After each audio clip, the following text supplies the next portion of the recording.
Okay, I think we are live. Well, I want to believe that we are. Buenas. We're gonna see if the audio is working as intended.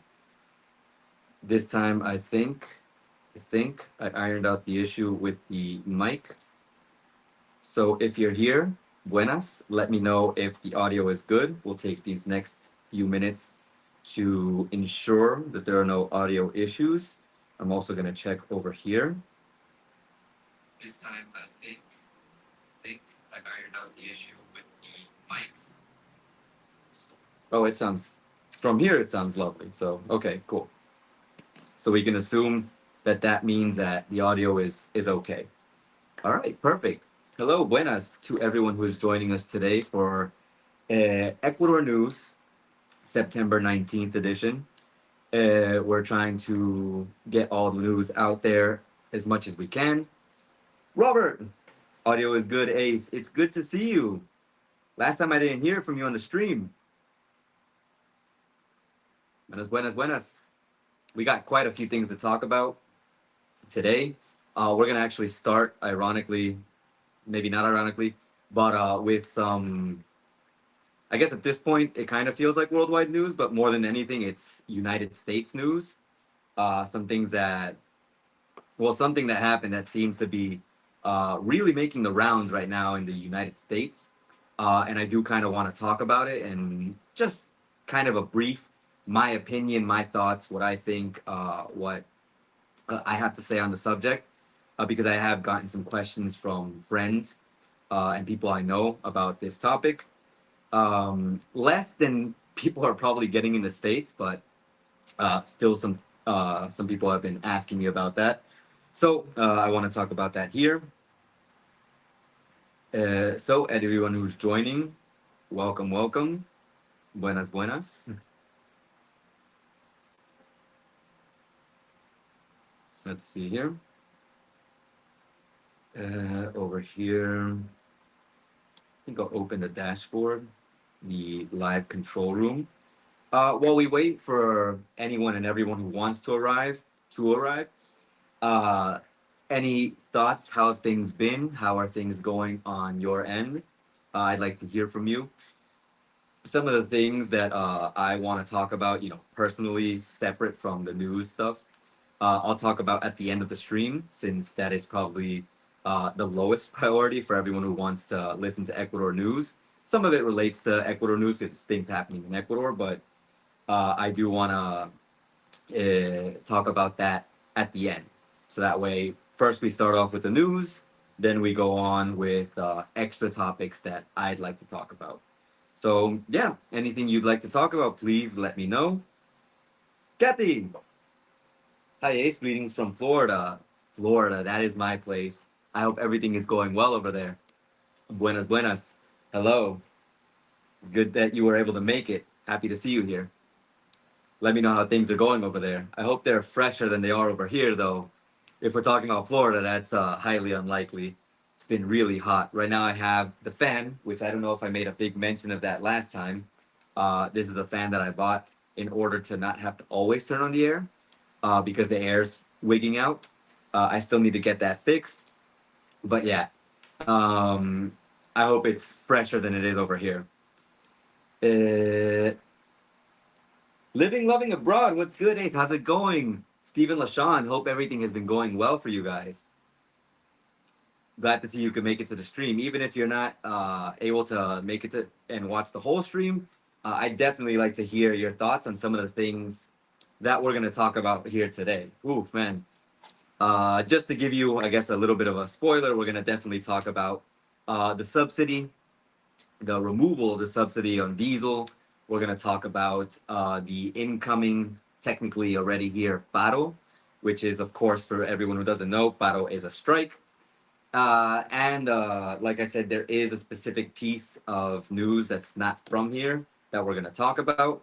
But our main focus is those two topics, as well as la consulta popular, the, I forget how you call this in English, but basically the questions that are going to be made to Ecuadorian citizens around November, December time.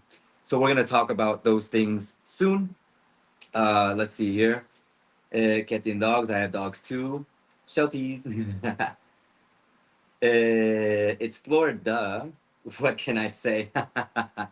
Oh yeah, I don't have much hopes for freshness in Florida. I think the only fresh moments I had when I was in Florida, when there were the cold fronts, man. But those were crazy because it would go from extremely hot to extremely cold, like that. Crazy stuff. But yeah, uh, going well. Thanks. Good to know. Glad to hear that things are going well. Hope you guys enjoyed your trip. I have two rescues, a Chihuahua and a Terrier. He, God knows what mix.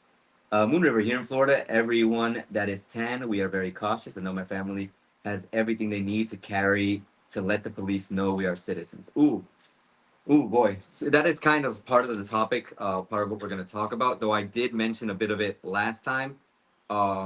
There is a slight mention that I'm going to make today. But yeah, it's been more than 5 minutes. Let's talk. So let's start with I think what I don't know if you were expecting this, because I guess you could say it's not typically something I like to talk about. But yeah, we're gonna talk about Charlie Kirk, what happened, the literal assassination of Charlie Kirk. hmm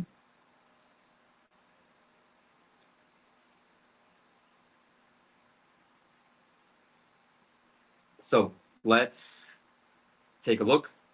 I pulled up a wiki article because, to be fair and to be truthful, I don't know much about Charlie Kirk. Like, I can't say I deep dove into who Charlie Kirk was. Um, Prior to what happened, I would hear his name pop up a lot in the Philip DeFranco show whenever there was some kind of controversy or polarizing topic that he had talked about. But today, I'm just gonna make quick mention. I actually wrote down a quick AI co-pilot summary. Who was he for anyone who doesn't know? Charlie Kirk, who was born October 14th, 1993, who passed away, assassinated September 10th, 2025, was an influential American conservative activist, author, and media personality, best known for co-founding Turning Point USA and his close association with Donald Trump. So that is the AI co-pilot summary that I found just to give you a quick idea of who he was. I would say who he is, but who he was because it's not with us anymore. And my thoughts. To start with, my thoughts go out to his friends and his loved ones. Honestly, I can not really put myself in the position that they're in and imagine how terrible it is to have lost a friend, a father, someone important to your life, especially someone who's in this kind of space. You could say that you kind of expect something like this could happen, but you should never want it to happen or be happy that it did happen, obviously, especially if you're a friend or family member. Um, I don't really agree with some, if not most, of the viewpoints that he had. I had to look some of them up because I only remembered some of them, like I said, from mentions from Philip DeFranco or whenever I would pull up a news article and they would be talking about that specific topic, they would probably pull him up as someone who mentioned this before. But I have seen people celebrating that he lost his life. I am here to tell you I will not be one of those people. I do not think that celebrating the loss of a life is a good thing in any way, shape, or form, especially of a person who is just someone who talks about viewpoints. From what I understand, this is not someone who is out governing a country, and by governing that country, they are leading to the loss of lives in that country or in other countries. We can go into the whole tangent of yes, but maybe some of the things that he said led to the loss of lives or led to complications for people. XYZ. We can fight about that all day, but that's not what we're here for. I just wanted to give a quick overview of what my thoughts were, some of the things that I heard, a specific viewpoint that I really did not agree with, especially since it was brought to me by someone that I know. So yeah, like I said, a difference in viewpoints with someone who is not actively out taking lives is not a reason to believe it is a good thing to be out celebrating the loss of a life. Seems kind of crazy. He was a person who talked a lot. Honestly, everything that I see is just him talking and talking and talking and giving his viewpoint, and that's his opinion. Um, and I feel like if he's someone who gives opinions, if you don't like what he says, then you give a counter argument, and we talk about it. Like it's a conversation. We don't have to, and I don't even have to directly talk to him, or people don't have to directly talk to him. The conversation can be had as with many conversations online. You give a viewpoint, someone doesn't agree with it. Okay, let's talk about it separately. These are my thoughts. This is what I think. I don't think what you're saying is good for this, that, for X, Y, and Z reason. Um, Hopefully, you can have a change of heart if that's what you're looking to provoke in that person. If not, I just don't agree with what you say. And that's okay. That's normal. That's free speech at its finest. You don't have to agree with everything someone says, and you have every right to go against it. So that is realistically the state of things right now. Obviously, like with social media and everything that we have, uh, you can align yourself with people whose ideologies are most aligned with your own. And even with social media, that kind of messes with things where you kind of align with the idea that's the most polarizing. I kind of saw this on Dr. Mike, where they were making fun of the idea of clipping certain parts of a conversation because they're the ones that'll get the most attention, that'll get the most virality. Like you don't even have to take the whole conversation that the person had, but for example, if I say that if for some reason I say taking the life of someone, like don't take this out of context, of course, quote unquote, this is not what I think, but just a thought. Like if I say, oh, someone deserves to lose their life, then someone clips that and they're like, oh, look, this is what Ace says. Ace says taking a life is a good thing. So they clip that becomes viral, and everyone believes that that's what I have to say about the subject. And then that becomes supposedly a reason for people to either side with me or attack me. That's the state of social media right now. You say one polarizing thing, and that can really, really get you either in a lot of trouble or get you a lot of attention, which can also get you in a lot of trouble. Uh, but for the most part, I digress. The point here is that that's not the reason why you should be like why someone's life should be lost, and it's definitely not a reason for you to celebrate the life of someone being lost. And I don't agree, like I said, with many of his viewpoints, and I'm not happier now than I was before. Before his life was taken, before I learned about some of his other viewpoints. Um, there's no change. I am saddened for the families, like I said, the family that lost a father, the friends that lost a friend, that lost someone close to them. So that's just my thoughts on that. But what I did want to mention, something that I've been thinking about a lot, every day that I live here in Ecuador, I live in my country, and we're just here living our normal lives. I think about how weird it is. I guess weird. I guess it's just normal, but you could think of it as weird if you live in the States. That very big things that happen in the States, even this, are not things that you normally hear about unless someone comes up and like tells it to you, or if you're not like looking for this information. Like you can literally cut yourself off from a lot of the big news that is happening around the world. Some of it is tragic events, some of it is just a lot of the politicization politicization that is happening, especially in the United States, I guess you could say, with everything that's happening over there, like everything just becoming politicized. Um, you can really cut yourself off from those things when you're living in a country like Ecuador. You don't even really hear about it or know about it unless, like, for example, with the situation with ICE, you have family in the States, of course, you worry. Or if you have plans of going to the States, you want to know what's happening over there. But other than that, it's like you don't hear about a lot of the things that are going on. You can really, really easily cut yourself off from them because it's not like a talking point here in the States. Like you could say that, yeah, you can cut yourself off in the States as well. And like, you just don't hear about it if you don't talk to anyone. Yeah, but you'd have to not talk to anyone. But I feel like when you go out and talk to someone in the States, the conversation becomes instantly political, at least especially from everything that I've been hearing. even spaces that aren't political become political because the tariffs, like, they're a political thing, and they become a part of your conversation because you're worried about how that's going to affect your everyday life. Over here, nothing. You don't know anything about what's happening over there. You just worry about the country.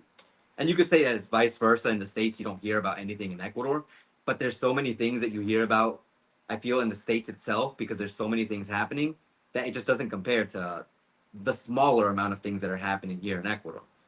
We can argue about this all day about how, oh, but there's a lot of things going on in Ecuador too, but it just definitely feels like there's a lot less because Ecuador is a smaller country. It's third world. There's a lot less things going on over here than there are over in the States. But anyways, I did want to give an example of this this exact, not knowing about this. I had a conversation with a friend about immigration. We were talking about, how it's kind of tough now in the States, to be an immigrant. A topic basically that Moon River mentioned, uh, being a different skin tone, because literally, sarcastically, don't you dare look like a Latino or like someone who's not from the States because you might just get detained. That is a normal conversation right now in the States and a legitimate concern. But over here, my friend, like when we were talking about that, I mentioned, like, we talked about Charlie Kirk because we ended up going into conservatives and things that were happening in the States.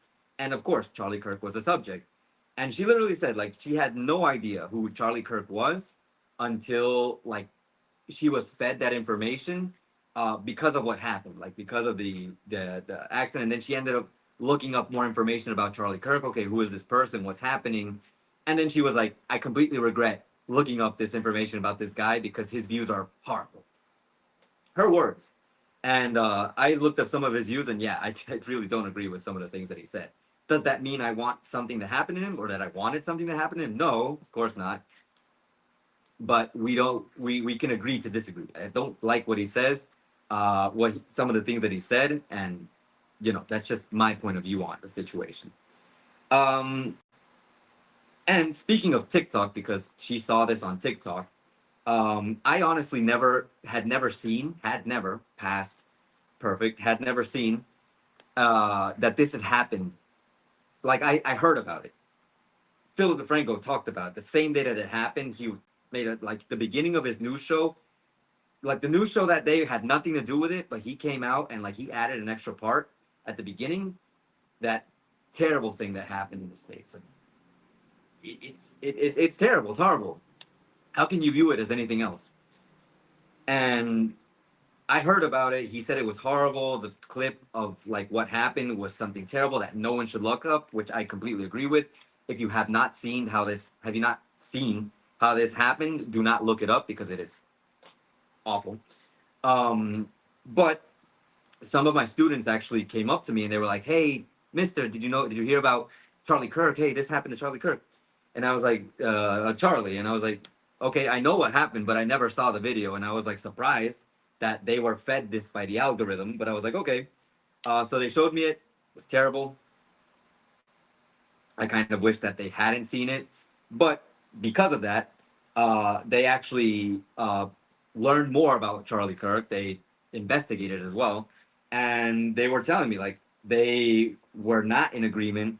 One of them, especially, was definitely very upset about Charlie's stance on abortions, especially since he doesn't give much leeway in the things that he says to abortions.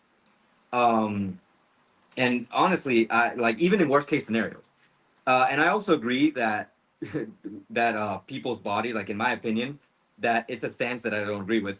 That uh, I I don't agree with his stance, but in my stance is that it's your body. You should do what you want with it. Like it's you. Like that's what you have to do. Like you have to take care of your body, or if you're just not into taking care of your body, well, you don't take care of it. It's your stance. Do I think like if you have free reign over your body, but like, do I believe that that means that you shouldn't take care of yourself? No, of course not. Obviously not. I think we should love ourselves enough to take care of ourselves as much as we can.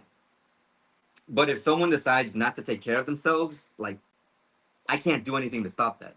That's not my body. Like it's the unfortunate thing about giving people free reign over the things that they have. But like in general, like if you have a house, like who's here to tell you like you can't do with your house what you want? Like, it's your house, you paid for it. It's your body, you own it, you control it. So you decide what you do with it or what you don't do with it. Like there's some exceptions, like I don't, not of control, but of me trying to help. Like if you're a friend, family, if you're someone who listens to what I say and you agree with me, like I'll give you advice and I'll tell you, hey, I don't think this is good, or hey, I think this is good.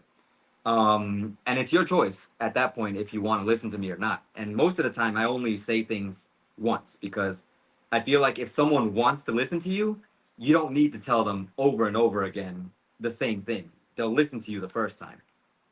That's the way it is. And I will say, of course, that there is an even stronger exception with people who want to take their life or cause themselves physical harm uh, because they're not in a good place mentally. Like for those people, they most of the time need intervention. Am I the right person for that intervention? Depends on the place and the time. We always see these mental health posts where it's like one person who's like desperately asking for help, like, hey, can we hang out? I need someone to talk to. And if you're ignoring that sign, like come on, like at least take the time to listen to the person. But of course, if they're not asking you, if you don't notice it, like it's not your fault. But if they're like asking you, like in that kind of scenario, of course, you can take the time to talk to the person and make sure they're okay, hang out with them and, help them feel better, because that intervention is pretty much being asked for and you have the right to do that if they're asking you for it. But for most cases, like the majority of cases, like there's no way I can or should be able to interfere with what someone wants to do to themselves. You want to get that tattoo, go for it. I don't have tattoos, I don't have piercings. That's just my personal preference. Not because I think that they're necessarily bad, I just don't want them.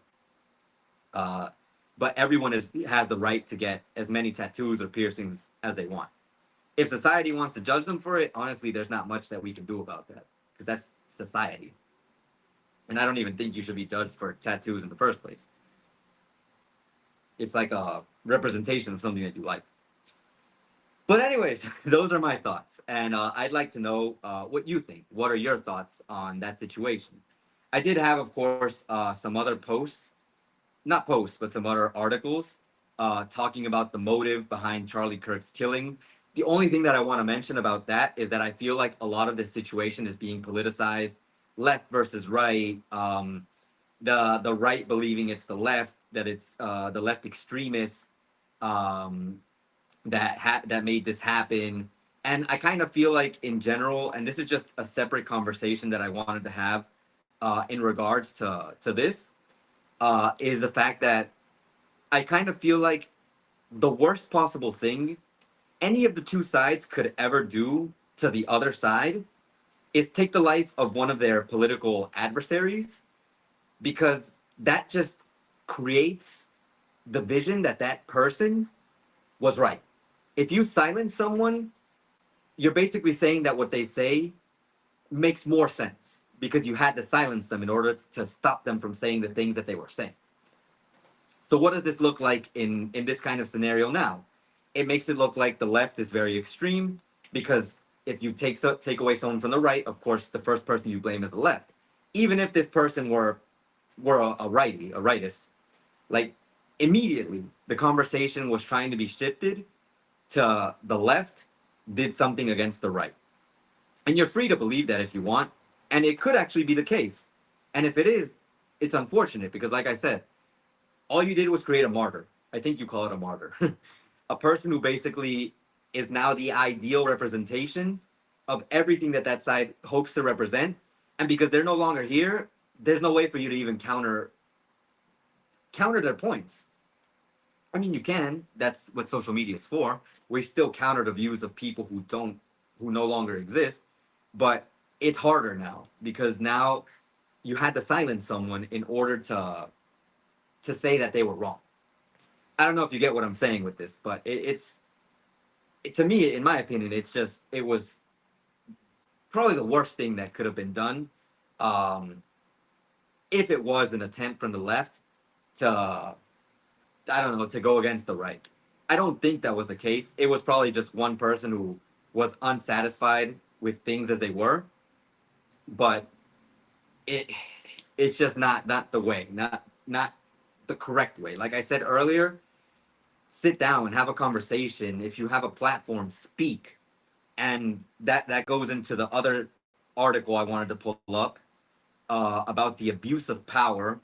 Charlie Kirk killing, not a license for the abuse of power, because this is something Philip DeFranco mentioned. He mentioned it briefly in the last news show that he had, if I remember correctly.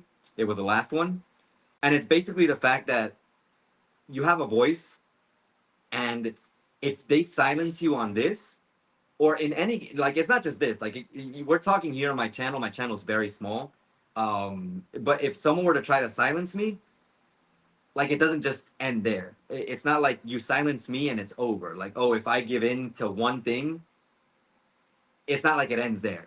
Like, after that, they can ask for more and more because I already gave way to being silenced with the initial topic, with the main topic, the first topic. And it's just going to get worse from then on out. So there is a conversation to be had about that situation, about being silenced, about basically all of this being used as a way to, how would you say this, as a way to make the viewpoint that was originally there even stronger. It's like I said, it's a martyr situation, in my opinion, of course. And I don't think things are going to get necessarily much better, um, because at least everything that I've seen that's been happening has only shown signs of things getting worse.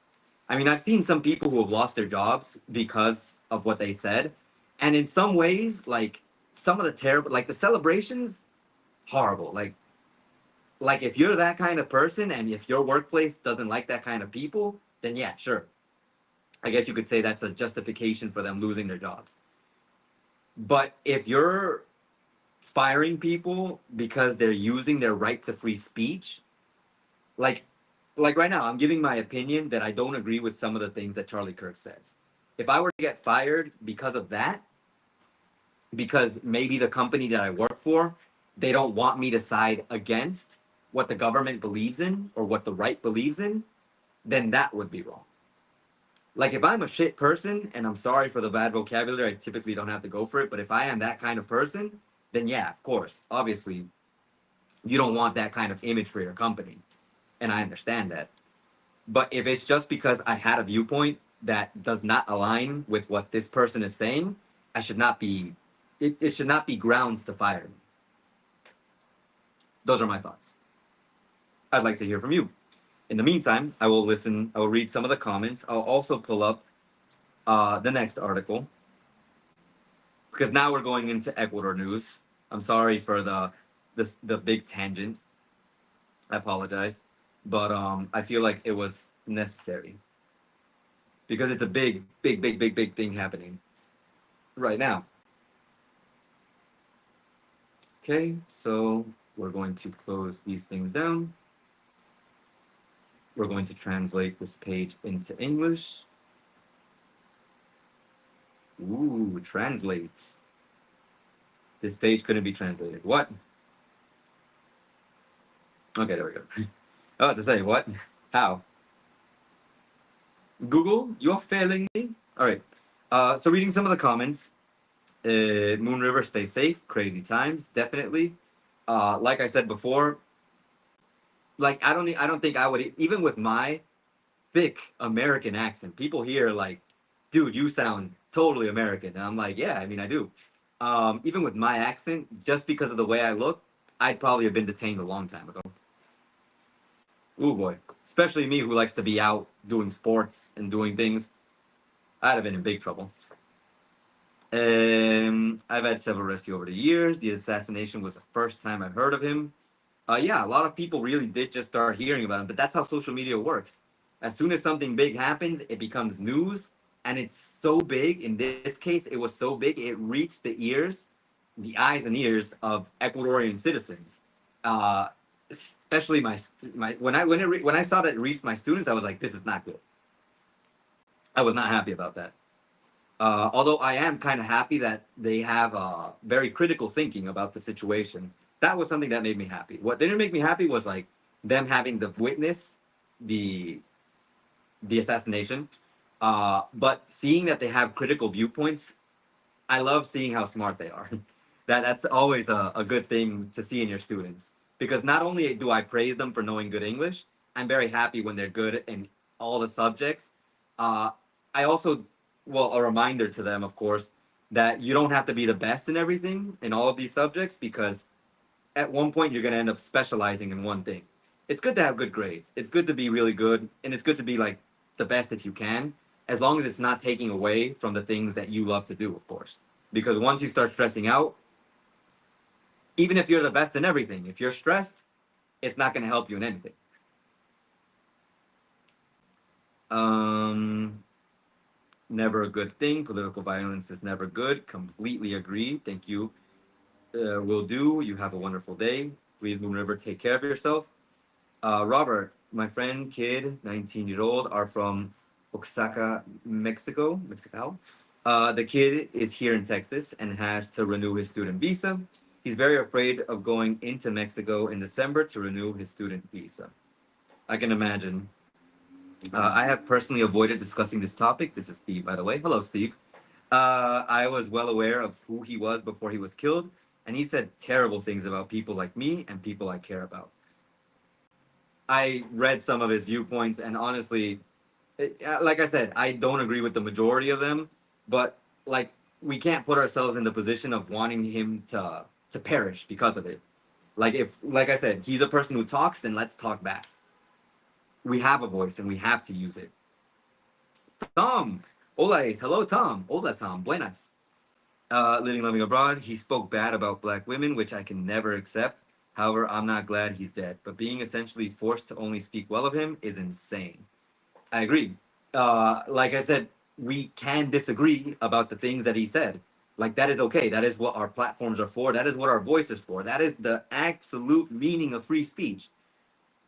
But I think there's a point where it's not attacking his ideals, what he believed in, but it becomes attacking the person themselves. Like, I don't know who Charlie Kirk was outside of, like I said, a conservative with very polarizing views. But I'm not gonna say, "Oh, Charlie Kirk, bad person, he must die." No, that's not good. Like we can't put ourselves at that level, because that we can't put ourselves at the level that other people are at. We can talk, we can have a conversation, and we can be civilized about it. If we have to be a little bit more polarizing or extreme about it, we can give our more heavy viewpoints, the things that we believe in. But there's no need for violence. There's no need to take a life. I think it went too far. And like I said, now it just kind of gives the right a lot more power. And I'm not into the political conversation, left versus right. I'm really bad with those conversations. That's why I try not to get too political about things, except for obviously Ecuador political topics that we have to talk about. But like left versus right, I am not good with that. I think we're all kind of in some way in the middle. At least the majority of people that I know are a lot like very much in the middle, where you have some beliefs from the right and some beliefs from the left, but you don't concisely define yourself with one or the other. It's very hard to be here, at least the people that I know, it's very hard to see them as one or the other. There are people, of course, but you know. Kathy, perhaps the most attractive part of moving to Ecuador is getting away from the hyper right wing BS. Over here, like I said, you're probably not even gonna hear about it. Like even when you have a conversation with people, if they do talk about the news is just either the president is doing a really good job or the president isn't doing a really good job. That's about it. It's not so much, oh, the right, oh, the left. When it becomes Korea versus everything else, that's where it becomes kind of annoying. But other than that, it's like nothing else. Living, loving abroad. Imagine Louis Farrakhan being shot in public and President Obama gave him the Kirk treatment. People would absolutely lose it. Believe me, people would absolutely lose it for anything right now, especially if it's Obama related. Like Kathy says, oh my God, they always lose it over Obama. Always, always, always, always. I keep hearing the conversation about Obama and I'm like, let it go. It's almost like hearing about Korea over here. Like, let it go. Um, Kathy, you could not say these things in Florida as a teacher. Teachers are being fired all over the states for comments just like this. Well, looks like I can't go to the states and be a teacher then, because a lot of people told me, "Hey, why don't you go teach in the states?" I kind of feel like the liberties we have as teachers over here in Ecuador, just in this, are things that would not be accepted over there in the states. Like I could go to the states and keep trying to make content. I could go keep trying to be an individual who teaches privately, maybe, but I just don't think I'd be able to survive in the states as a teacher of what I do as a school teacher. It's not the same. The environment just doesn't lend itself for that. Robert, me either. Not good. The left versus right. Yeah, that conversation, the politicization, how everything is so politicized right now in the states, just feels like a terrible environment to go out and talk to someone. I could only imagine going out, like if I were in the states and for some reason if I got a date with a girl and the first thing she starts talking to me about is like, so the right, what do you believe in? What are your political views? I literally just saw a reel about this today where the guy, like, every time he would walk into the room, he would sit down, and then the girl would, like, if she had a baby, I'm out. If she started talking about the about astrology, about like your sign and everything, I'm out. If someone starts talking to me about political views, I'm out. Honestly, that's not something that that's gonna make for a comfortable conversation, because if we want to get to know someone, I don't think we have to agree all the time. And I'm pretty sure if we don't agree, that relationship is never going to work. It's just too heavy in the States. And over here, you don't have to worry so much about that. Like, there are some views that you will have to worry about if you're with Nawal or against him. But it's not going to ruin your relationship unless that person is extreme. You see it a lot less over here, though. Robert, yeah, wait, first living abroad. Steve, yeah, exactly why I just avoid the topic. Well, yeah, I get it. Don't worry about it. This is just me bringing, like, talking about it because I felt like it's something that I've already been asked in person. Even my students talked about it. So I was like, I have to talk about this, at least to give everyone an idea who you're listening to. Because if I can't be transparent and if this isn't the person you want to listen to, then honestly, it's okay. I understand. So we have to be able to have this conversation because that's part of what forming a community is. We have to be able to talk about these things. And if we don't agree, then we can agree to disagree. Or if you're just not happy with what I have to say, it's okay. It's all right. Uh, we are losing good teachers. Huge problem here. I can imagine, Kathy. Same in Texas. We used to be able to agree to disagree.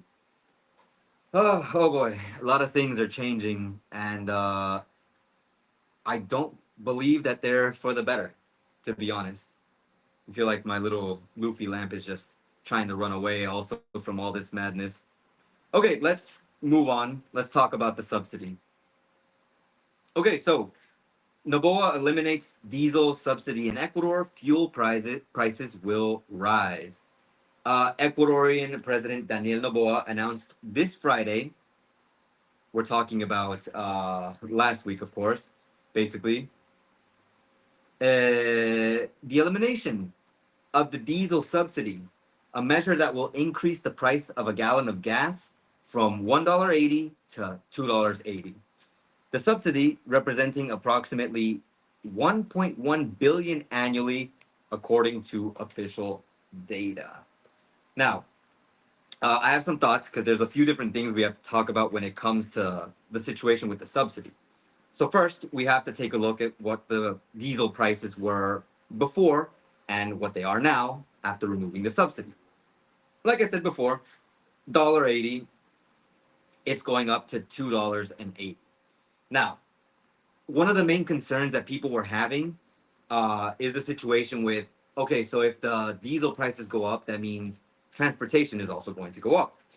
But apparently, drivers, transportationists, transportation people, they will be given compensation of $400 to $1,000 in order to help mitigate the transport costs. Now, what does this look like for normal people? Let's open up the next article.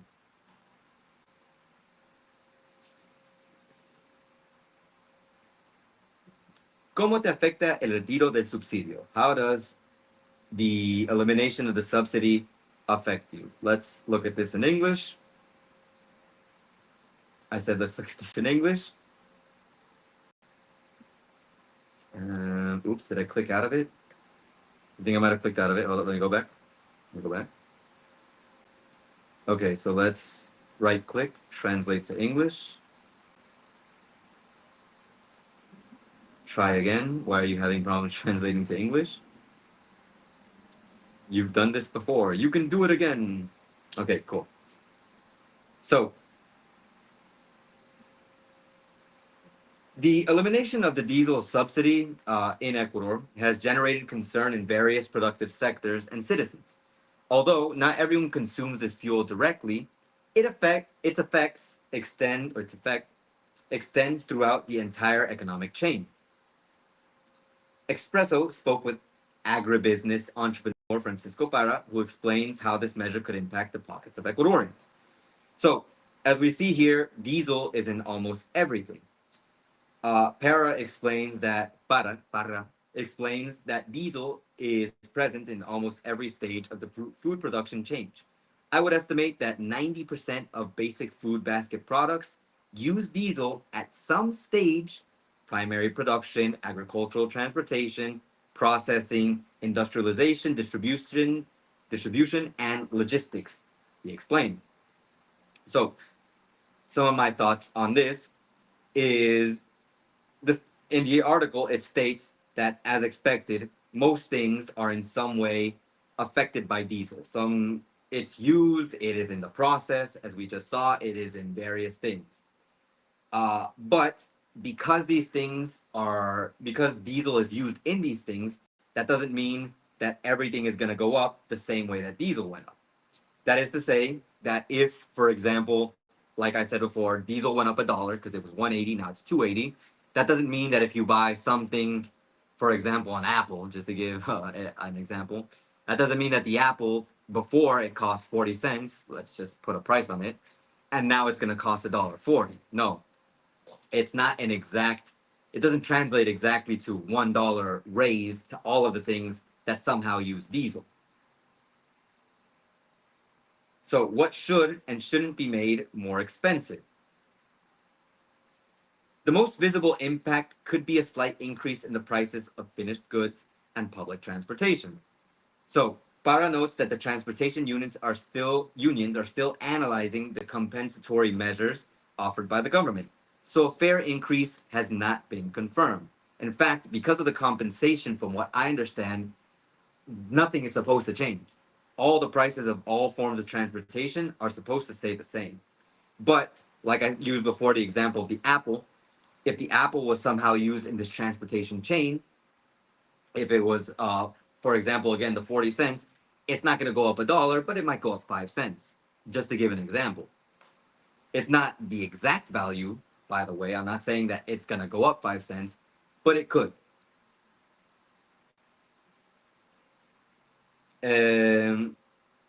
What I will say, though, is that people aren't happy about it. There have been protests in the wake of the elimination of the subsidy, which is going to be the next article we're going to look at now. Let's pull it up. If you want to look at this first, possible impacts on employment. I don't think the increase in diesel prices is directly related to job losses. In some cases, it's part of the production chain, but it shouldn't be used as a justification for layoffs. So in other words, if people are losing their jobs, it can't be related to the situation with diesel. Somehow diesel would have to be like in everything for someone to lose their jobs because of diesel, because of the increase in diesel. Which in my opinion, I don't think is something that's happening right now.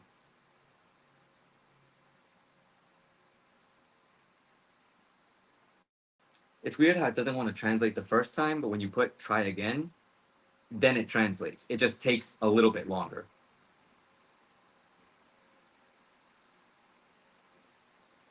So, a state of emergency has been declared in 7 provinces after the second day of protests after the elimination of the diesel subsidy in Ecuador. So, this was September 16th, by the way. This is very recent. In response to the second day of protests against the elimination of diesel subsidy, President Daniel Noboa declared a state of emergency in 7 provinces. These provinces are Azuay, Pichincha, Cotopaxi, Bolivar, Santo Domingo de los Áchilas, Imbabura, and Carchi, as a measure to contain the roadblocks, marches, and riots occurring in several regions. So basically, over here where I'm at, I don't see the effects of this battle, of this, not even really a battle, of these protests. But in those provinces that were just mentioned, if you're in those or plan on going to those provinces, you might see some of the effects of these roadblocks if they're still in place. But right now, the main concern is more the next thing that's coming up, which we're going to talk about, which is the paro. But before that, I did want to finish what I was talking about over here. Um, Hold up, this page I think is acting up. Yeah, it's wigging out. Probably because one of these pages, yeah, this one is like non-ending loading. Let me just close it down and let me get this one translated because we're going to talk about this soon. Okay.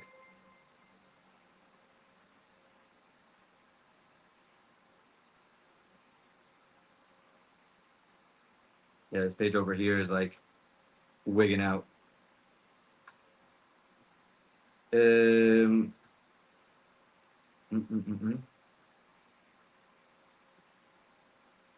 Why is it wigging out? Let me reload this page. Give me 1 second. In the meantime, let's look at the comments. Sounds like more inflation. Yeah, that is one of the concerns that I actually wrote about over here in my thoughts. I am concerned about what things are going to go up in price, but not to the level that I think some people are painting it as. But at the same time, I understand why. Every little increase, it adds up. It's not my dad always talks about this. It's not the main value that you see go up right now. Like if it goes up 5 cents, you might not look at it as a big deal because it's 5 cents. But how much do those 5 cents translate into a week? How much do they translate into a month? How much do they translate into a year? Those 5 cents could easily in a year be $5, $5 more that you weren't spending before, that you were saving and using for other things. So it does end up adding up and creating a little bit of a nuisance to what was already a very tight budget that you might have. Okay, I got this to work again. So what I did want to talk about, add in addition to the situation with the strikes, is the purpose of the elimination of the subsidy. I found three. One was to redirect resources towards social and productive programs with an emphasis on the delivery of bonuses to low-income families and agricultural credits. The Ecuadorian government estimates that starting in October, 55,000 households will receive a monthly bonus of about $55, while some 100,000 farmers will have access to seed capital and financing. The second thing, a reason in this case, an ex-delegate of the Intergovernmental Financial Institution, the IMF, believes that the subsidy had to be eliminated due to the fact that it is basically poorly executed. It helps not only those it's supposed to help, but it basically helps everyone, even those who don't need it. So it's not being implemented correctly. It wasn't being implemented correctly. And the third reason, it will also help the country obtain more funds to cover deficits. while you may not know it, if you do or don't, or you might not believe it, Ecuador does owe money to people. We have debts to pay, and by getting back this money from the subsidy, there's a possibility that it'll help us pay off those things. Though I did read somewhere, I don't remember if I put it here. No, but it was in a separate article that I read that due to the compensation and other things that are happening around the subsidy, the removal of the subsidy, there's a possibility that we might end up actually paying more than if we actually did have the subsidy. It was a I know it was an analysis that I heard on the news the other day. That's why I don't have an article here for it. But basically, there's a chance for us to be that the subsidy might actually have been more beneficial than what we're going for now. I hope that's not the case. But anyways, assuming everything goes the way it's supposed to and transportation costs aren't affected, I think this isn't as terrible a thing as people are saying it is. If the system is faulty, then of course it needs to be fixed. My concern, as that of many others, is of course when things don't go right. There are already protests, even though the government seems to say that they're not gonna budge on this situation. Um, if the prices of transportation rise, then that in and of itself is a problem. As mentioned in one of the articles, there's a situation of speculation, and if speculation becomes an issue and people raise prices because they believe that everything is going to go up in price, then that's a problem.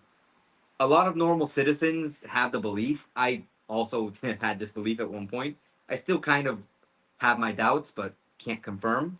That when COVID happened and there was also the raise in prices because of situations of war, the war between Russia and Ukraine, that those raises were just speculative and some people were just taking advantage of raising the prices because that was happening and people were saying, oh, because of this, prices have to be raised.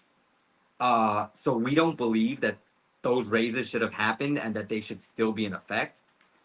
And I searched online and I found that we don't have any dealings with Ukraine, but that we do have certain dealings with Russia. The import of flowers and bananas has been banned by Ecuador, and there seems to be a decrease in exports to Russia of agricultural products. Now, I don't know if this merits like a huge effects on Ecuador's economy and the Ecuadorian livelihood, but that is something I did want to mention since it does link to some of the thoughts that we have and some of the things that Ecuadorians have mentioned before.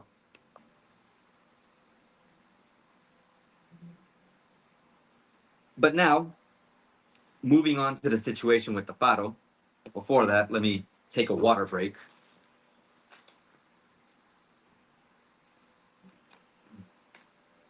Believe it or not, I do get thirsty.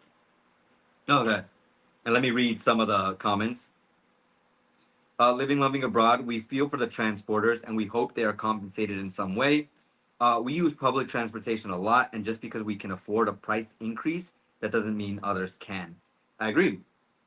It's something that, it's not fair if they're not being compensated. Though, from what I read, from what it says, they are going to be compensated around $400 to $1,000 per month. That's why they're talking about the possibility that the compensation itself might end up being more costly than just keeping the subsidy.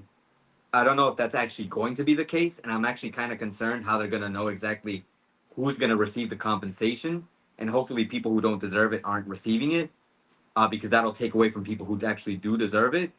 But we still have to see how that's going to work itself out. Robert, I know I always use public transport in South America. Steve, yeah, it's so easy to use, and we get to see and experience so much more. Public transportation is incredible. The problem is, we've talked about this on the channel before, the safety issues. But like, if you're not looking at that, it's definitely a cheap way to get around, and people here need public transportation. If public transportation didn't exist, man, I don't know how people would be getting around. So much walking. I don't even see a way for people to just like use bikes because there's just no room to use bikes. And for some people, even affording them might be kind of complicated. Okay, but now we move on to the indigenous strikes. Let me zoom this in a little bit. little bit more. All right. Indigenous strikes in Ecuador, daily losses exceed 70 million. The strikes technically have started, like it's already been announced, but nothing really has happened so far. This is more of an analysis of what the strikes were like before in 2019 and 2022. As usual, I have my thoughts on this situation as well. The specter of the multi-million dollar losses caused by the recent indigenous strikes is once again haunting the country. The National Confederation of Indigenous Organizations of Ecuador, CONAIE, called for an immediate and indefinite national strike on Thursday, September 18th, literally yesterday. So I've got this and I was like, okay, we got to talk about this. In protest of the elimination of the diesel subsidy, which raised the price of fuel to $2.80 per gallon.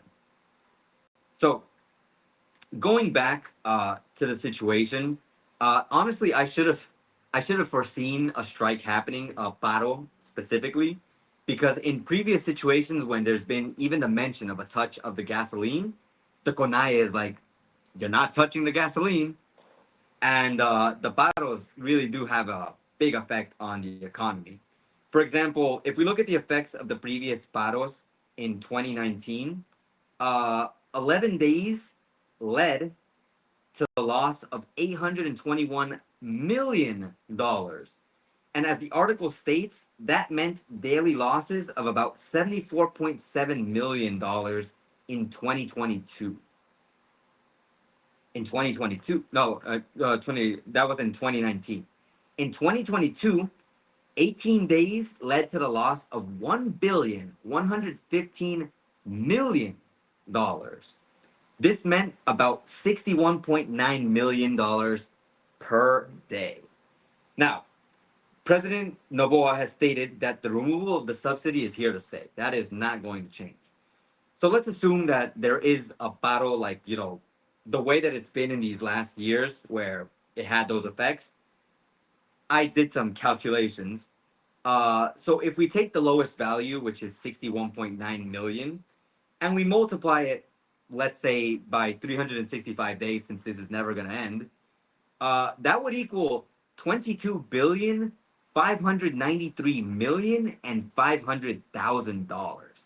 If we assume that the battle lasts a year, which would be crazy for them to be on strike for that long. But let's just assume that it lasts 30 days, because we'll assume that someone is bound to give in after a month, whether it be the president or CONAIE. If it only lasts 30 days, that would mean $1,857,000,000 that would be lost in the time that there was a battle, assuming each day were $61.9 million lost. That's a lot of money. That would be me resolving the rest of my life and the lives of many of the me's that come after me. But yeah, let me open up this, by the way, because like I said, while the battle has been called for, according to this next article,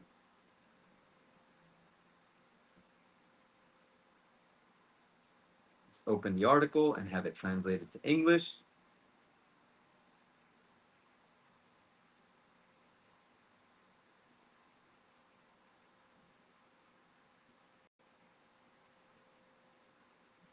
Translate to English.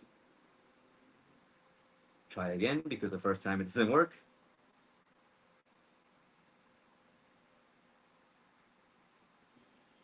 Okay. So, as we see here, Ecuador, roads remain open after a national strike was announced due to rising diesel prices. We have to wait because I don't know why it's wigging out. Still wait. You're just one article. Why are you wigging out? Oh, man. Oh, no. Oops. X. Stay with me. Okay, so roads and public transportation in Ecuador are operating normally this Friday, September 19th, literally today, despite the national strike announced by the National Confederation of Agricultural Workers, the CONAIE, and other social sectors.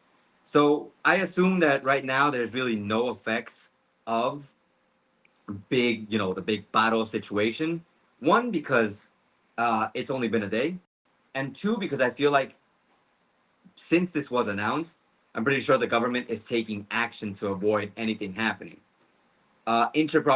Interprovincial buses ran according to schedule, while a strong security operation was deployed at the country's main access points. Police and military personnel were strategically positioned on key highways, such as the Panamericana Norte, the Aloag Santo Domingo Highway, and the connection to the Sierra Centro, with the aim of preventing possible roadblocks in the event of a mobilization and controlling the carrying of weapons, ammunition, and explosives. Kind of makes me wonder how these people get their hands on these things, assuming that the country is, you're not supposed to be able to have weapons, for the most part. In San Miguel de Comun, north of Quito, where protests and blockades were reported days ago, the armed forces maintain a permanent presence. The Rumiñahui Communications Battalion reported that its personnel are working 24-hour shifts to ensure traffic in the area. So traffic, transport, and mobility are back to normal. For the most part, everything I've been able to investigate, there's really nothing going on that's really crazy right now. While I'm speaking, things could be happening. I don't know because I'm not seeing it happen at this moment. I'm here with you.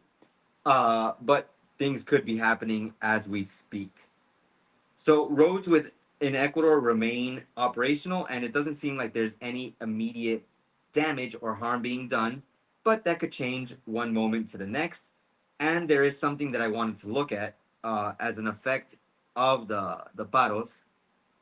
Well, not an effect, but something that Noboa has mentioned, something that I actually was listening to the news and I heard this and I was like, ooh, man, this is serious. Left eye is twitchy. Okay, so let's translate this to English and watch as how it tells me to try again. No, did it the first time. Nice. So, Noboa threatens leaders who cut off water to farmers with jail time for terrorism. Apparently, from what I was listening to the news yesterday on the TV, there are people who are trying to incite people to rebel, basically to strike, by threatening them, by cutting off water, for example, here, for people who need it for agriculture. So it's like, you don't protest with us, then we're taking away your water. So Noboa is threatening people who are cutting off water to farmers. And as he says here, he threatens, has warned us they have sentenced up to 30 years in prison for terrorism for leaders who try to deprive farmers in the Sierra, the highlands, of water to force them to join a strike in protest of the elimination of the diesel subsidy. During a ceremony to deliver agricultural vehicles to Riobamba, the president was blunt. Any of those who take water from any of you will be prosecuted for terrorism and will spend 30 years in prison. Let me see. I don't know if there's anything else that was here. But for my thoughts, all of this makes me think that this paro, at least in my opinion, won't be as terrible as previous ones because the repercussions are pretty big. And people are afraid of repercussions. That's why a lot of the time I feel like a lot of things happen in the country because there aren't repercussions. If you think you can do whatever you want, then you do whatever you want. But if there's someone telling you if you do this, something's gonna happen, then you think about it twice. You think twice before doing it. Now, in my opinion, maybe there's ways to resolve this. Maybe an agreement for instead of there being the subsidy that there was before, maybe they can make an agreement for a minor subsidy that lowers the one that is already in effect. Or there could be a heavier regulation towards the people who receive it. Things like that could help, come to a quicker compromise. So that way we can avoid having a prolonged battle. But if the government is really adamant to change things and not budge on what they're saying, then I assume that there's not going to be any compromise here. I assume it, but I can't confirm that that is actually going to be the case. Ah, music on the pages. That's probably because there's some kind of ad here. Probably. That's the thing I don't like about this. There's always ads on these pages. And that's the only reason why I'm like, oh, ad block is great. But at the same time, as a YouTuber, ad block is not great when it comes to actually getting paid by YouTube. Let me go to a new page now, because we're gonna go talk about the Consulta Popular. Hopefully this page isn't riddled with music in the background. Let me read the comments. I wonder if the government did a study on potential waste involved in the subsidy, like are transporters wasting fuel because it was cheap? That's a good question. But I think more than transporters wasting fuel, like it said, like one of the analysis said, there were people who were using the subsidy who did not need it. Now, I don't know how it was being regulated. I don't know if the subsidy was for everyone. Like all of Ecuador had subsidy because I don't use diesel, I use gas. And from what I understand, the little I understand on the subject, uh, everyone had access to the subsidy. That's the way I feel that it worked. But and if that is the case, then it is being used in a wasteful way, because if the subsidy was meant to benefit people who are transporters, transportistas, then if you're also getting it, if I'm also getting it, if my neighbor is also getting it, and we're using it for a trip to the beach, then it's not really getting used correctly. And that could have been very wasteful. If it had regulation and only transporters were using it, then I'm pretty sure there were transporters who were one weekend, I'm gonna take the truck to the beach and I'm gonna take my family. It doesn't matter. It's not diesel wasted on my end because the company is paying for it, because the government is paying for it. I can definitely see that level of corruption being involved when it comes to the diesel. There's no way that it wasn't. Believe me, I see people who come in to like eat at businesses, not even in business hours, and they'll ask for a receipt to justify to their employers that this was a meal that I bought with my during my work hours, to get the money back for that and put it on the government or the company's expense. So definitely, if the government were paying for the diesel, then everyone was gonna take advantage of it.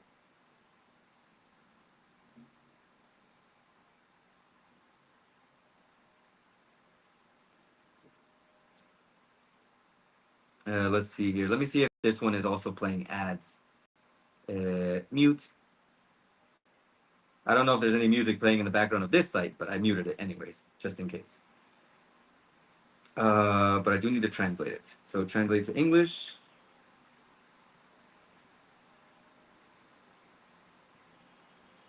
Okay. Hey Ace, could you mute the browser tabs? Okay, that's muted. Ace, there's some music coming through the pages. The video ads are playing on your screen. Let me know if there's still music coming in through this page, because I muted it this time. So now it better not be playing anything. All right. So, popular consultation in Ecuador. Everything you need to know about the questions that will determine your vote. If you're living in Ecuador, of course, you've probably heard about the popular consultation, La Consulta Popular, that is going to be happening soon.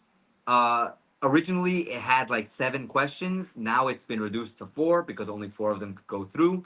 There was previously one about casinos and about, there was another one about hours, the hourly wage, but in general, apparently, if I remember correctly. Now it's been reduced to 4. Let's take a look at the 4 questions that we're going to be seeing here in the next consulta, in the next consultation. So these are the questions that will appear on the ballot in Ecuador's referendum. I'm going to read the question, then I'll give you my thoughts that I have on a separate document over here. So the referendum in Ecuador will ultimately include 4 questions. The first one: do you agree with the elimination of the prohibition on establishing foreign military bases or foreign facilities for military purposes and on transferring national military bases to foreign armed or security forces by partially amending the Constitution in accordance with the annex to the question? So, my thoughts on question one. I think that eliminating the rule that prohibits foreign military bases is fine. You know what? First, actually, this is going to be interesting. Let's do it like this. Can I?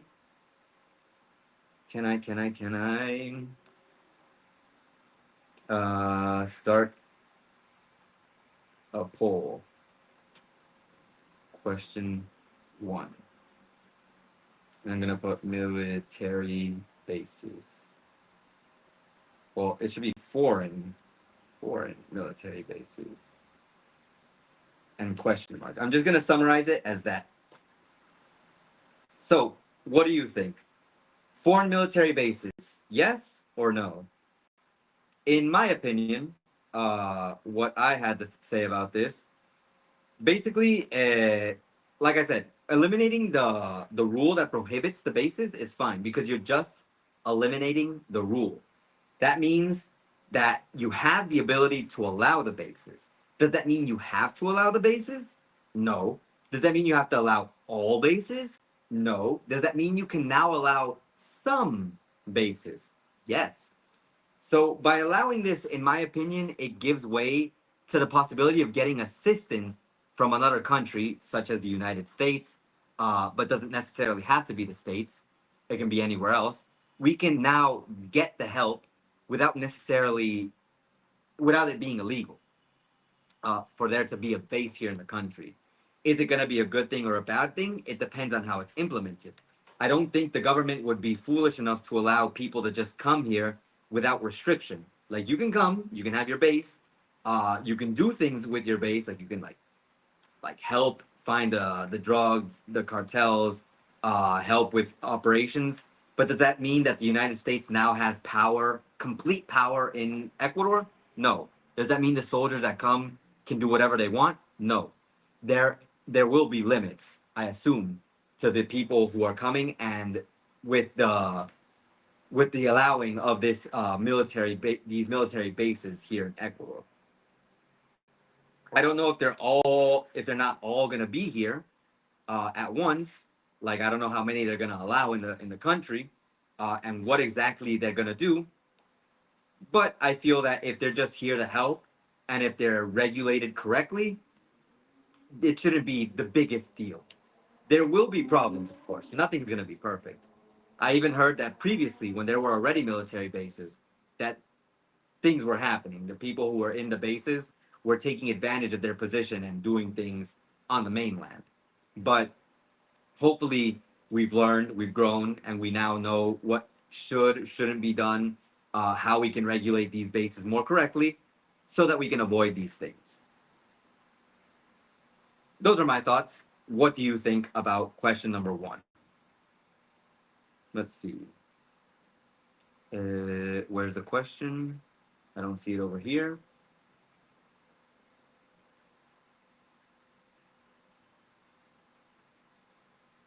It's weird. I don't see it here, but I set up the question here. So the poll should be up, but I don't know if it shows up. Let me reload this just to be sure.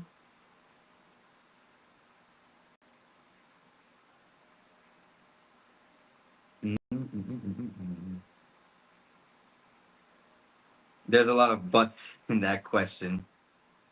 There's always buts in everything, I feel. Even on this seat.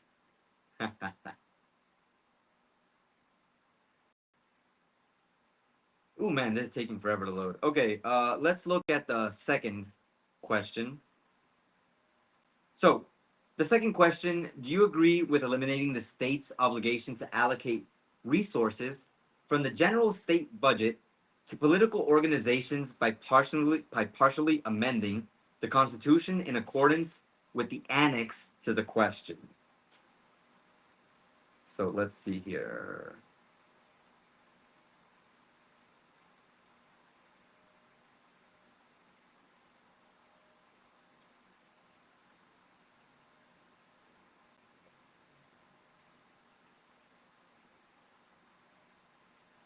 Okay, so there's so far a yes for military bases. Good. All right, let's move on to the next poll. So we have to end this one. So let's start the next poll. In this one, the way I understand this second question is basically there's this whole issue with the political candidates, presidential candidates, candidates for elections. They always get money from the government. If I understand this question correctly, it's basically asking if I agree with eliminating the obligation of the state to allocate resources, basically give money to the people, to presidential candidates. So I'm gonna put the question as give money to president. No, I'm gonna put it as eliminate giving. Ooh boy, I don't know how to spell eliminate. Eliminate giving money to candidates. No, I should be more specific. Eliminate the state giving money to candidates. Okay, there's the question. So that's the question. My thoughts, if I understood it correctly, and if that is the case, hold up, this is wigging out again. If that's the case, then for me, definitely yes, yes. Uh, and the only people that I really feel would shoot down this one are people who are looking to benefit or profit from the presidential campaigns. Like they're looking to join the campaign just to get money from the government and to distribute it with friends, family, or people who of interest. So I definitely feel like this one should go through hands down, majority percentage. I would give it at least an 80% approval rating. Now, if we set aside my corruption theory hat, like, okay, let's leave the corruption theory to the side. All right, the downsides that I see to doing this, to accepting, like, okay, no more government giving the candidates money. Now you have to find a way to get your own money to fund your own campaign. Now, the problem that I see is that there's going to be people who sponsor the candidates for their own political gain, for their own general gain. Like, I can completely see the scenario where a construction company is like, you know what? I want, I'm going to support this candidate because I want this candidate to give me the possibility to be the one that gets all the government contracts. So in that case, I can completely see uh, the scenario where these candidates are being sponsored by people who are just looking to get a benefit once the campaign is over. So if your candidate wins, basically now not only is the candidate in power, but so is the company that backed the candidate. Now, in the worst case scenario of this kind of situation, the absolute worst case scenario, like we can talk about a construction company funding a candidate. Okay, well, that's contracts given to that company. But what if it's a cartel, or what if it's a gang that's like funding the government, funding the next candidate, and they have a great campaign?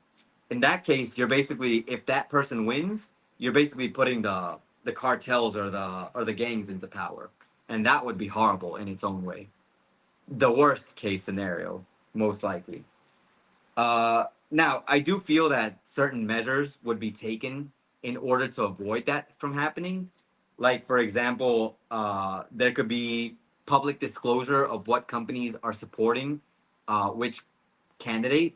Like, if there's a candidate and they're being supported by, let's just say, Pika, which is a store here, like a general store not general store, it sells a little bit of everything. Um, then that would be disclosed, and okay, Pika is supporting this candidate. If there's that kind of disclosure, that would definitely help. Though I don't think any cartel or gang would just be like cartel or gang supporting this person. That's not gonna happen. But it'll be more obvious if it's a completely like dark, unknown company that appeared out of nowhere supporting a candidate out of nowhere. Like, definitely don't vote for that one. It'd be super sus, in my opinion. But yeah, that's my thoughts on the situation. Let me see what everyone thinks on that one. Let's see here. Here we have a little bit more of a split. 75% versus 25%. Net Freak, hola, buenas, how's it going? Good to see you here. It's late, but you made it. Uh, Glad you could make it today. But yeah, so far there's a split 75 to 25. Uh, okay, we have the right to that, to disagree. If you don't agree, why don't you agree? Maybe you don't agree because of the same reason that I just gave right now. There might be an issue with conflict of interest. Though I do feel, like I said before, there is a conflict of interest already uh, with the current way it works, because people are just they're going in to become a presidential candidate just to get the money from the candidacy. So doesn't feel right to me in that sense. Okay, let's look at question number 3. Do you agree with reducing the number of assembly members and, to that end, modifying the election system by amending the Constitution in accordance with the annex to the question? Okay, so here, the way that I understand it, and I'm gonna set it up as a poll like that, the way that I understand it. So less assemblymen. Yeah, I think that's the best way to look at that one. So less assemblymen. Now, my personal opinion on this is that yes, I don't think there's that I need to say much on this topic, but the amount of congressmen currently with how much they earn and seemingly how little that they do uh, is kind of absurd to me. It feels very much like the number that are allowed to be there is just kind of like a number that was created because I need this amount of people because these people are my friends or my family. So they need to work with me also. I want them to be here so that they can have an easy salary. And I don't agree with that. Now, if you're going to tell me that being a congressman is tough, I do want to say that yes, there is difficulty in having the power of the state and being able to make decisions with that power. Uh, but if that is the case, if it's such a big position, then why are the requisites only one, being Ecuadorian, two, being 18 or older, three, having political rights, which I don't even know how to interpret that, four, having ethical and transparent conduct, which I understand as being a good person and not having broken any laws. And five, demonstrate experience, training, or justified training in relevant areas. If we consider that these are the requirements and the last two were just recently added, then to me the bar is very, very low as to who can be a part of Congress, and as such, who can earn a salary that is literally over quadruple my salary. It's insane. I hope that at some point, new requirements such as a college education, please, become an actual thing so that we have more competent people in Congress. Now, one part of the of this question that I'm not sure about is modifying the election system. What does that mean? If I interpret that as right now, a president can only be in power for 2 terms. But if modifying the election system means that a president can now run 3, 4, or more times, I don't agree with that part. I agree with the part of reducing the assembly members, but I don't agree with modifying the election system if it means that the person in power can keep being in power for more terms than the amount that is already stipulated by the Constitution. I don't think it's right. I think once you've been president twice, that's enough.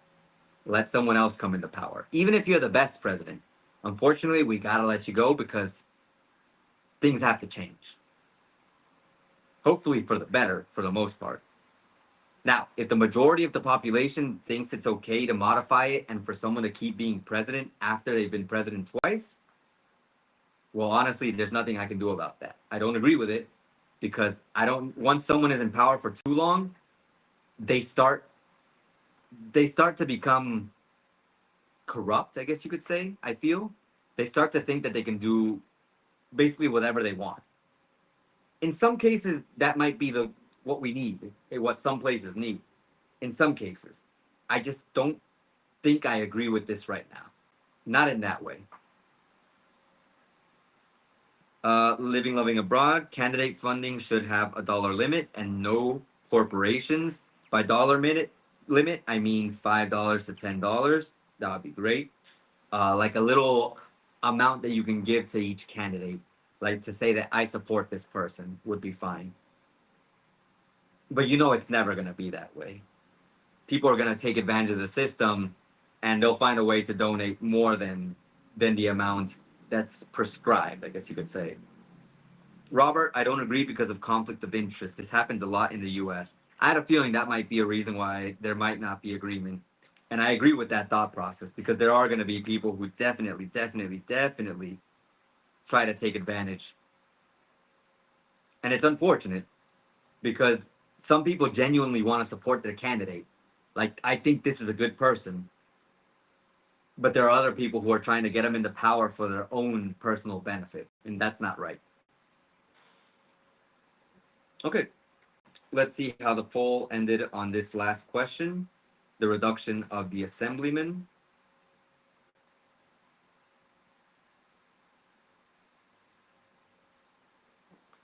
No one answered. Less assemblymen.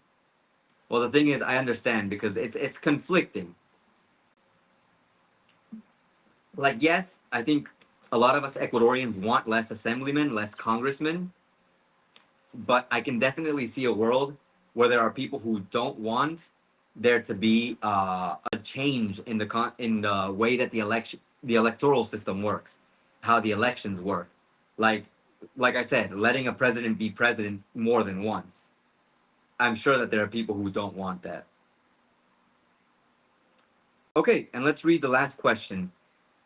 Do you agree with allowing hourly employment contracts solely for the tourism sector, provided that this is the first employment relationship, guaranteeing labor rights and respecting workers' acquired rights, and amending the Constitution in accordance with the annex to the question? Okay, let's word this one. I'm going to make another poll. Hourly wage for tour guides with benefits.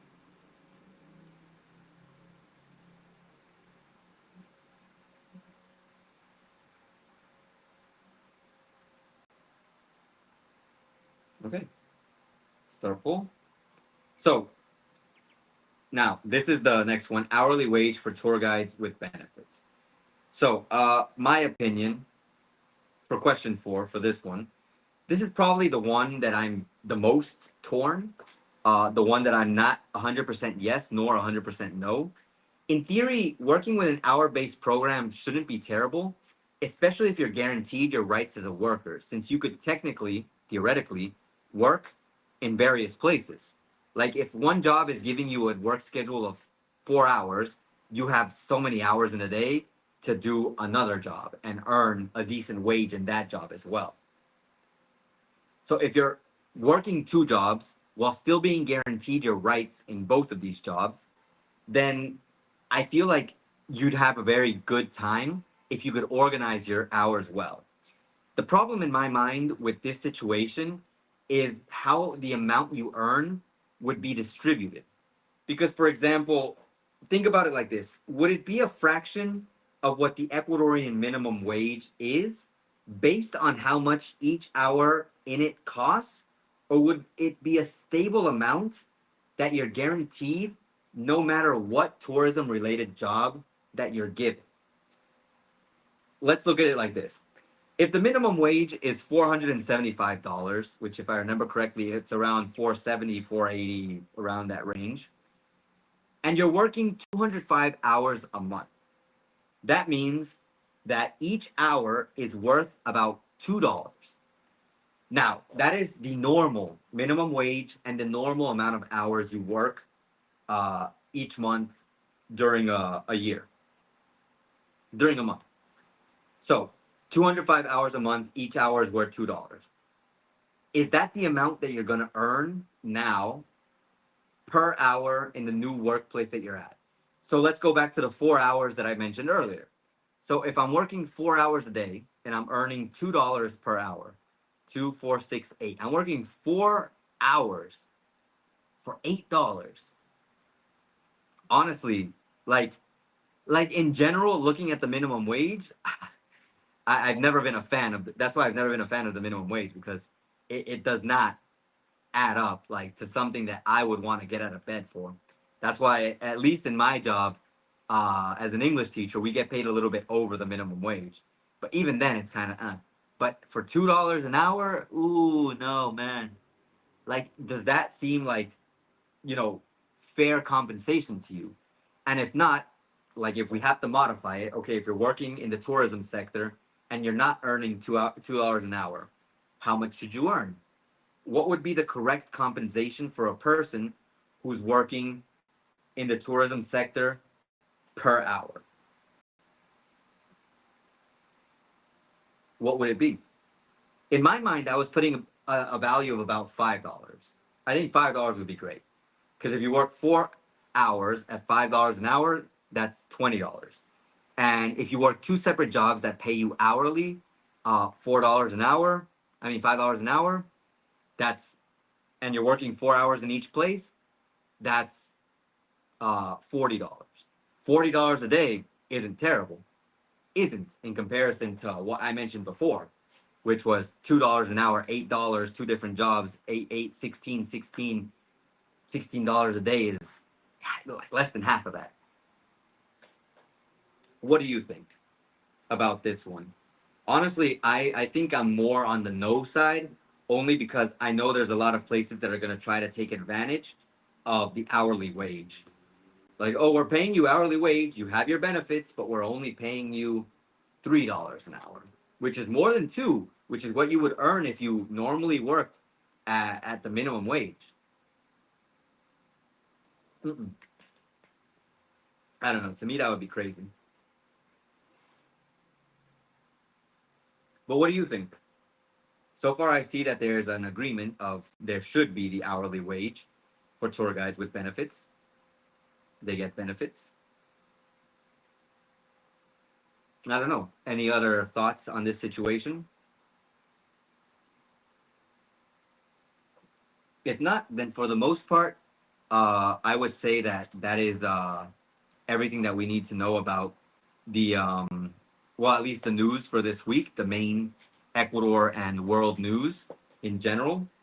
Um, of course, if any of these topics you want to talk about right now, please leave a comment in the chat, and we can talk about it. If not, then we're gonna move on to just normal little conversation. Current events, of course, just talking a little bit before we end the stream about future video plans, because I'm pretty sure someone's got to be thinking, Ace, your last video was about 2 weeks ago. When's the next video coming out? And if you're that person, then thank you for being very aware of what's happening on the channel, watching the videos, wanting more videos to come out. Believe me, I want more videos to come out too. But this next set of videos, unfortunately, doesn't only require me, and everyone's time is kind of scarce in this situation. I've actually been contemplating if part of this video series that I want to make, if I should just do it live, because then afterwards, at least the video would be made a lot faster and a lot easier than if I were doing it the way that I'm planning to do it.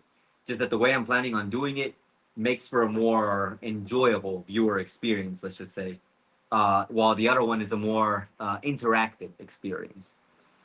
So we'll talk about that in a second. First, if there's any questions, like I said, about the topics talked about here today, it can be the situation about Charlie Kirk, even though I think we've said everything we need to say about that. We can talk about the subsidy a little bit more if you want. We can talk about the battle, and we can talk about the popular consultation. Those are the main topics for today. If there's anything you'd like to mention about these topics, please leave it in the chat. If it's something you don't want to talk about here in public, you want to send me an email, that's fine too. We can talk about it. You guys know I like it when we have conversations. I like when we can talk about these things because one, it shows that we can be civilized and we can agree to disagree. Even if there's something that you say that I don't agree with, that doesn't mean we can't get along.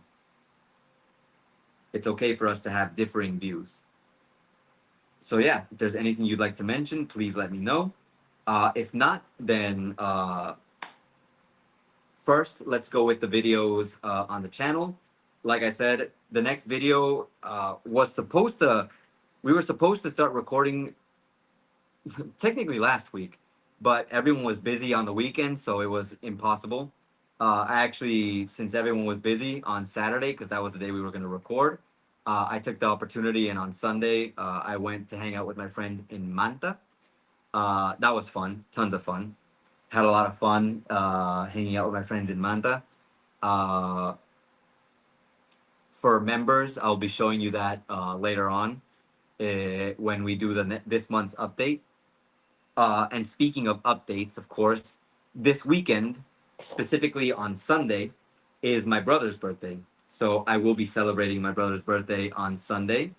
I was thinking about making it a live stream, but then I was like, I don't know. I'll see if we live stream. If I live stream, it might be a members only live stream. If everyone's interested and I see enough, I don't know, appeal. Someone sends me a message. Someone sends me an email. Someone tells me, hey, I want to be a part of it. Can you do it live? Maybe we'll do it live. But yeah, I'm planning not a live stream. I'm planning something for my brother's birthday. That's why behind me, you couldn't see it because of the chair, but I have a whole bunch of chips. Well, this one, these two I bought personally for me to taste. But other than that, I've got a whole bunch of chips over here. Some Cheetos. I bought these papas also from over in Supermaxi from the brand La Original. And I think they're good. Like if you're just looking for normal potato chips, like not Ruffles, not Lay's, just normal, non-branded, pretty much potato chips, these La Original were really good for me. I like them. They're good to me. They're good in my opinion. And also in Tutti, I bought these Pati Pami, Papas Fritas, BBQ, some barbecue chips. And yeah, I'll be sharing this. And also, I was planning on Sunday, which is my brother's birthday, I'm gonna buy pizza, two pizzas, so that my friends my brother's friends mainly, who are also some of my friends, when they come, they have something to eat. We have the chips, we have the pizza. If they want to bring something extra, cool. If not, this is just what we're gonna do. But yeah, that is the Sunday birthday plan for my brother. That's what the funds are available for now because unfortunately something happened and I had to spend a lot of money to fix it. I'll tell you in a second. Don't forget. In fact, I should have written it down as a talking point over here, but I'll write it down here. So right now we just talked about brother's birthday, chips, the trip, and the problem. And the channel update, of course. In regards to the channel update, I feel that the soonest I'd be able to have a video out is next week in the weekend. And if And if we're still in this whole situation of we don't have time, we can't, blah blah blah, then I'm just gonna do it live because I really, really, really don't like there being such a long time without videos on the channel because it feels like I'm failing my audience. Like you guys aren't getting the content that you deserve. So I do apologize if the videos take a while, but at least in this case, I've made it like I've made it too complicated, and I need the people who are there to join me. The problem is once we get the video recorded, the editing comes next, and that's what would make it take longer than the next week because they're not available during the week because they're working. I'm working too, so I understand that. So we have to see. Uh, living Steve, total side quest here. But have you experienced the current YouTube view counting issue? Okay, we'll talk about that. I actually saw a lot of videos about it because personally, I like to say or I like to believe the views on my channel aren't that high. I really wish my channel were getting more views, but realistically, I realize my niche is very limited. But I have heard about the situation, and apparently, the reason why the views have been, the counting and the views have been lowered is because some people are watching YouTube with ad block, and the ad block views on desktop are not being counted as a part of normal views. So, if you're using your phone, if you're using a tablet, if you're using a TV, devices that typically don't have ad block installed on them, then the views are going in directly as they normally would. While on the other hand, if you're using a desktop, a computer, and the people are watching your videos with those devices, desktop, laptop, or anything that's using ad block, then there's a chance that your views aren't being counted for those specific devices. So yeah, that's what I understand about the view situation on YouTube. Mm-hmm. It's unfortunate, but I guess you could argue that if you're using a platform that's already free, then you shouldn't nerf the viewing the ads. I don't what I don't agree with is YouTube putting ads even on services that you pay for. Like I from what I understand, I don't know if it was YouTube Lite or if it's YouTube itself, like premium. They still put ads, and I'm like, then what's the point of paying for YouTube Premium? Also, if you're like a channel member, I hope you're not getting ads because you don't deserve them. You're already like you're pretty much already paying for an experience, so you definitely shouldn't be getting ads. Speaking of, so yeah, that's why I understand that about the situation, and those are my thoughts on the YouTube situation. Maybe when I have more views one day, it'll be more noticeable. But right now, my views have been so normal and stable. Really, it's hard to find uh, something contrary to this situation or to understand it to its complete form. But yeah, the other thing I wanted to mention was the Otavalo trip. I don't know if anyone noticed, but there's a goal on the top of the chat. If you want to donate for the trip to Otavalo, we're still collecting funds for that. Whenever there's a donation that is specifically for that, I go into my bank account and directly just put the money straight into like a savings. I think it's similar to a CD on in Banco Guayaquil, so that way it just keeps accumulating until the date of the trip is set. We have the funds once everything is complete. I still haven't put a goal on Buy Me a Coffee. I'll probably have to set that up too, so that if anyone wants to donate on there, you can donate on there as well. If you want to support that, of course, completely appreciate it. Channel members, Buy Me a Coffee members, I always appreciate you being here on these streams. Your donations, your help, anything that you do, it's really appreciated. Even if you don't donate, like if you're not Buy Me a Coffee member or channel member, remember your views, they help out a ton. If you share the video, helps out a ton. If you leave a comment on every video, helps out a ton because all of that interaction makes it so that YouTube sees the video. They're like, oh, this person is getting interaction. They're sharing the video. It's interesting. they're watching it to the end. Let's recommend it to more people. So the video gets more attention, and that helps my channel grow. And that helps get more eyes on this channel. And we can grow the community more and get more people interested in visiting Ecuador, learning more about Ecuador. I think a lot of people didn't know about Puerto Viejo, and I think my video like really made people interested in at least giving it a try.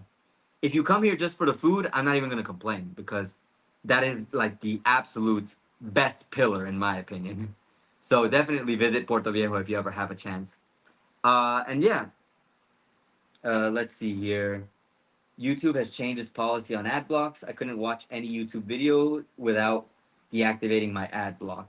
I think I have seen some people saying that certain ad blocks are being fought against, but I think AdBlock then updates itself and then it becomes once again it can keep working even with even if YouTube is updating. So they kind of fight each other like that. YouTube blocks the ad block becomes stronger and makes it possible to block YouTube ads again. So it's a never-ending fight. I just wish YouTube weren't so egregious with the ads. I've noticed that they have started implementing some. Like normally, it would be if it's two non-skippable ads, they're really fast. But now I've seen one kind of long ad and then a skippable ad. So it's two ads when before it would only be one, either non-skippable, or two short non-skippables, or one skippable ad. So they're kind of shifting the way they're working their ad process. I honestly couldn't tell you if that's helping me as a creator because I don't earn enough to really like say that that's a big deal. And my best video is the one that's getting views every day, and that's my travel tips video. So it's like I don't know if it's helping, but some people, some creators have reported that because the ads are more, because the views are more ad oriented, that they are earning a little bit more. So there's that. So yeah, if anyone wants to donate to the trip, or if you want to support the channel by becoming a member, that helps out a ton. Also, if in my videos you see an Amazon link, and if you click it, even if you don't buy the item, if you just use the link, it helps me out to get a small commission, so I can buy some things when I need them from Amazon. That's like a separate little passive income that helps me out a lot. Considering sometimes I have to allocate resource. Right now, it's like really tough because I'm thinking, what can I waste money on? Like right now, I've been thinking this whole week about my brother's birthday, and I'm like, oh my god, this month has been super low on funds because I haven't had any extra classes. So right now, I'm basically just working with my academy salary, which is basically lower than the minimum wage. So I'm working with that, and like, of course, I have to pay for the rent here at home, and some of my things. So it's like I'm kind of like in a low part. Right now I have to like think about whenever I go out, if I'm gonna go out, like should I go out? Should I not go out? I've been avoiding going out this week because I'm like, this weekend is my brother's birthday, so that'll be my going out for the week. So just don't waste money. And even when I go out, it's not like I waste a lot. It's like $10 max because I eat something. Um, but right now I've got to really avoid it. I gotta super avoid it. I kind of feel like gas prices. I don't know if they've gone up because when I put in gas, I put in $5 and it only filled up half the tank, but I was almost close to empty. So I don't know if that's just because I was that close to empty. But uh, and well, the last thing I wanted to tell you about was the problem that I had. My TV broke, not broke, but the lights stopped working, so it wouldn't. I wouldn't be able to see anything. You could still hear it, but you couldn't see anything. Like 2 or 3 days ago, so I was like, it's either fix the TV or get a new TV. That's what I love about Ecuador. You can find places to fix almost anything. So I took the TV to get repaired. It cost me $110, but I got it repaired, and trust me, $110 is definitely a lot cheaper than buying a $500 to $1,000 TV. So I happily got it fixed. Uh, but once again, that put me in a tight position because that's money that I did not plan on wasting this month. Spending, I guess, because it was an investment for my TV. So yeah, uh, that's the situation with the problem that I had recently. But yeah, that's pretty much everything that I have to talk about today. If you have any comments, let's see them in the chat. We'll stay here for another 5 minutes to respond any new comments. Also, I think the poll, I can close this one down. So the hourly wage is well received with a yes at 100%. Okay, comments. Steve, my second channel had a major drop in views, which is how I even noticed. So maybe in that channel, your demographics, the viewers are watching more on a screen, on a computer screen. So since they're watching more on the computer, maybe they have ad block, and that's causing it to reflect on the amount of views that you have. Because from what I understand, that's the reason why it's happened that way. Because the people who've talked about it, they say that revenue has not changed. Um, I think it got better for some people, but if revenue would have gotten worse, then obviously it wouldn't have just been ad block views. It would have been views in general. But if it's ad block views, then those views were already not generating income in the first place. So if those aren't being counted, then it's definitely it's more than likely that your demographic, the people who are watching with an ad block on. At least that's the way I have to look at it.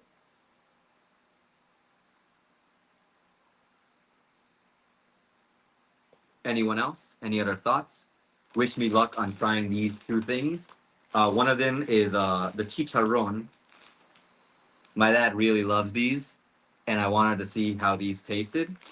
And the other one is something that I like, tostones, which are basically like the chip form of plantain of patacones.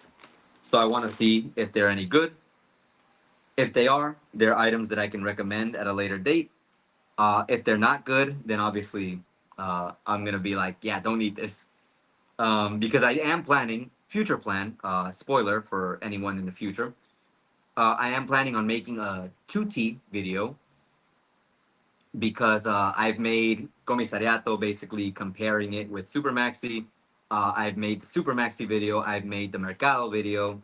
Now we're gonna look at the cheapest supermarket, which is Tutti, and see how that goes. See what you can find. See if it's substantial difference and if it's any good. Because I hear a lot of mixed comments on the situation, so I want to give my thoughts on the situation. Steve, I checked the data. The average was about 19% computer watchers, but the drop was about 50%. Hmm. Weird. Maybe they're being a little bit more diverse. You should try to configure the analytics like most people have done it. Like the division between the views between mobile, desktop, and TV, and look at how it changed after I think it was, I want to say it was August 13th or August 10th. If it wasn't, it was I think it was that time. If it wasn't, it was September 10th or the 13th. And check how it's advanced, how it's progressed after that day, like how it's changed. Mm-hmm. If you see that substantial, then that's probably the situation.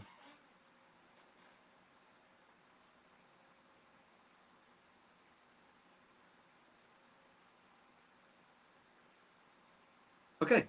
And I think with that, since there aren't many more comments, yeah, I definitely need to dig a little deeper. And I think it was August 11th. Yeah, I couldn't remember. I wasn't sure if it was August, September. I know it was between these 2 months, and I know it was in the first 10 days of the month approximately. I could have sworn it was, if it wasn't the 10th, it was the 13th.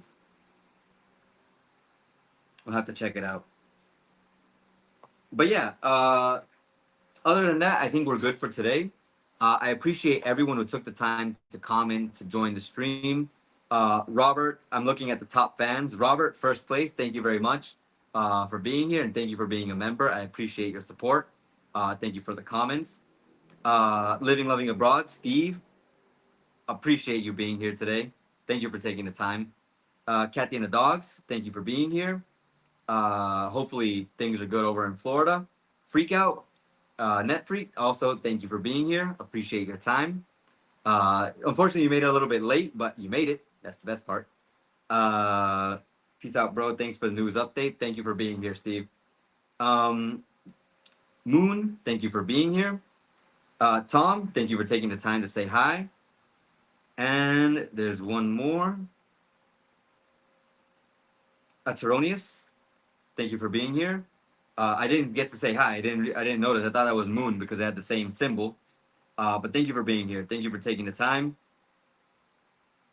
Debbie, I just turned this on. I'll listen in later. Thank you. Thank you for being here. Thank you for taking the time.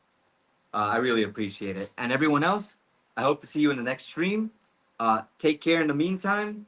And as always, ace out.